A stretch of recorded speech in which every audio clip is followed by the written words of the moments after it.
మన వీడియోని చూస్తున్న వాళ్ళందరికీ కూడా దీపావళి పండుగ శుభాకాంక్షలు. అన్ని పండుగలలో మీకు ఏ పండుగ అంటే ఇష్టం? నాకైతే దీవాళి పండుగ అంటే చాలా ఇష్టం. దీవాళి అంటేనే దీపాలతో ఇల్లు మొత్తం అలంకరించుకోవడం కదా. విలేజ్‌లో అయితే స్లాబ్ పైన కింద గోడల పైన ఇవన్నీ పెట్టి వాటిని చూసుకుంటూ ఫొటోస్ దింపుకుంటూ ఉండేదాన్ని నేనైతే. అప్పుడప్పుడు విలేజ్‌కి ఇంకా వెళ్ళలేని పరిస్థితి వచ్చినప్పుడైతే ఇంట్లో ఏదో ఒక మూలన డెకరేట్ చేసుకొని అలా చేసుకుంటూ సెలబ్రేట్ అయితే చేసుకుంటూ ఉంటాను.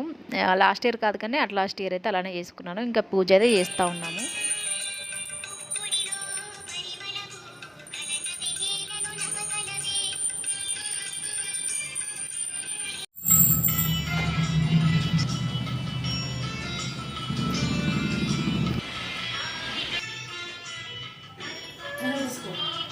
దీపావళి పండుగ అంటేనే మాకైతే 1 వీక్ ముందు స్టార్ట్ అయ్యేది. హౌస్ క్లీనింగ్ అని అన్నీ ప్రతి ఒక్కటి ఇంట్లో ఏమున్నాయో అన్నీ బయటేసి అన్నీ కడిగేవాళ్ళు. మంచాల కానుంచి అన్నీ ఇలా వాష్ చేసుకుంటూ ఉండేవాళ్ళు. నోములన్నీ ఉంటాయి. ఆ నోములు ఉన్న వాళ్ళు మాత్రమే ఇవన్నీ చేసుకుంటారు. నా వీడియో చూసిన వాళ్ళందరికీ నోములు అనేవి తెలుసా తెలీదా అనేది కామెంట్ చేయండి.